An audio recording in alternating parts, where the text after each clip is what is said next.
కొన్ని శారీస్‌కి readymade next అయితే వచ్చేస్తా ఉంటాడు కదండీ! ఇక్కడ చూసారా నెక్ అనేది చాలా చిన్నగా ఇచ్చాడనమాట డీపు. దీనివల్ల మనకి ఇది ఫ్రంట్ పెట్టుకోవడానికి సెట్ అవ్వదు. బ్యాక్ పెట్టడానికి కూడా సెట్ అవ్వదండి. ఇది ఒక సైడే ఇచ్చాడు కాబట్టి ఇది మనం ఇప్పుడు బ్యాక్ అనేది పెట్టుకుందాము. ఇలాంటివి చిన్న చిన్న టిప్స్ మీతో షేర్ చేస్తాను. వీడియో నచ్చితే లైక్ చేయండి. ఇక్కడ వచ్చేసరికి చూసారు కదండీ! నెక్ రౌండ్ అనేది చాలా చిన్నగా ఇచ్చాడు కదా! అందుకని చెప్పి మొత్తం అంతా కటింగ్ చేసేసి బ్యాక్ ఓపెన్ అనేది పెట్టాననమాట.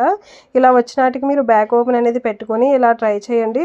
పర్ఫెక్ట్‌గా ఉంటది బ్లౌజు. చూడడానికి లుక్ కూడా చాలా గ్రాండ్‌గా కనిపిస్తదనమాట. అదే సేమ్ వాడు ఇచ్చినట్టుగా యాజ్ ఇట్ ఈస్‌గా మనం స్టిచ్ చేసామంటే బ్లౌజ్ అనేది చూడడానికి బాగోదు.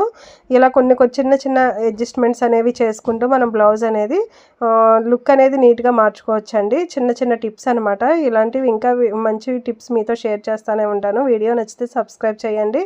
మీ ఫ్రెండ్స్‌కి, ఫ్యామిలీ మెంబర్స్‌కి కూడా షేర్ చేయండి. ఇక్కడ హ్యాండ్స్ కటింగ్ చేశాను కదండీ! హ్యాండ్స్ కూడా తగ్గింది కదా! దీన్ని ఇక్కడ మనం బుట్ట హ్యాండ్స్